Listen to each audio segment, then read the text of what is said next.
Both of you are so open about your Christian faith, which is really amazing. But talk to me about how that drives your work and influences the projects that you tackle. A lot of it for me is that in the beginning I was very much, I'm only going to do certain things, I'm only going to tell certain stories, and then I realized as a storyteller there was so many more ways to tell stories and still reach people. So this was very important to me that while I was doing this, that I got an opportunity to really take this woman on her journey, who was a woman of faith, through all that she went through, and just let people know that no matter how dark it gets, there's always hope. For me, I know a lot of people go back and forth with choosing work based on that. I do not. Where I am, God is.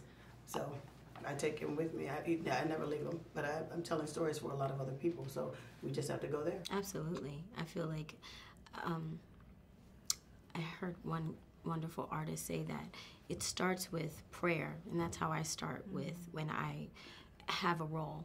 And when I'm given the role to be able to show my gifts, I want God to speak through me, to lead me to the instincts that lead me to unfolding what he wants me to say in this character as well. You know, so you have the script, but you also have inside of you and that you bring naturally to it.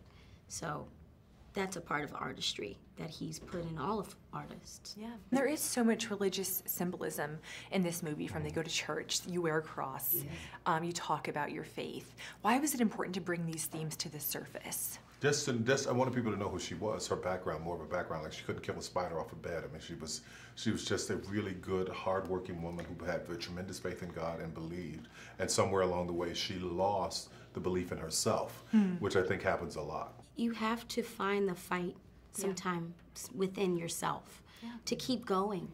You know, everyone, was on her back. You know, her boss, Rory, the system. Grace didn't want to tell her the truth. All she had was her faith in herself, and she had to build the determination to keep fighting, to keep going. And even when the deed was done, she still found fight to keep consoling and to keep finding answers and caring about everyone else, that she also finds herself. And talk about the significance of the name Grace.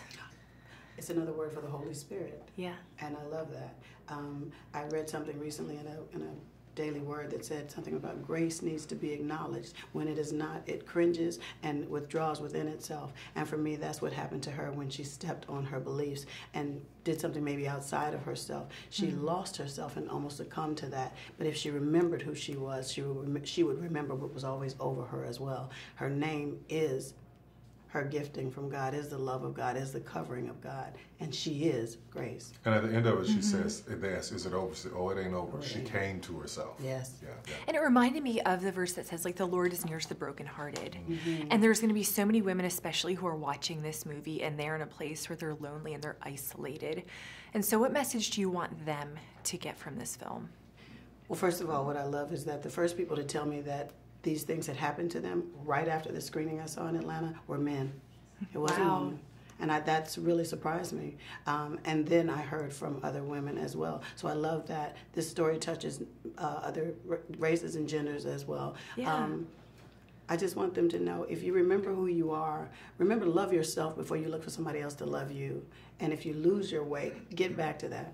Get back to that. It'll allow you to open yourself up for whatever comes your way, to be blessed by love or an opportunity, anything. But love yourself first, and don't give up. Don't forget your intuition. Follow your instinct. That discernment is there for a reason. Really examine this feeling of loneliness and isolation. What is that really about?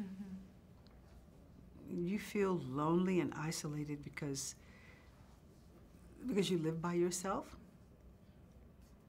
When there's a whole world of people that might not be living in your house, but they're living, So there's something about a number of us as women who feel that we are incomplete without someone there next to us, someone we can touch. And I know a number of women who live with someone right next to them that they can touch. And from my observation, they are very alone and lonely, even with that. So that's not really what loneliness is. It has not so much to do, I don't think, with someone that you can't touch as it does with being in or out of touch with yourself. Drop mic. Tyler, your work has meant so much to the faith community. And what drives your passion for telling redemptive stories like this one? Well, I just want people to know that no matter how dark, no matter how bad, no matter how dismal the scene or situation you're in, there's still hope. And I say that even from my own life, realizing that I was in some of the darkest times in my life and didn't even know if I was going to make it. But as long as I held my faith and held on to hope and prayer and God and believing, it all came together for sure.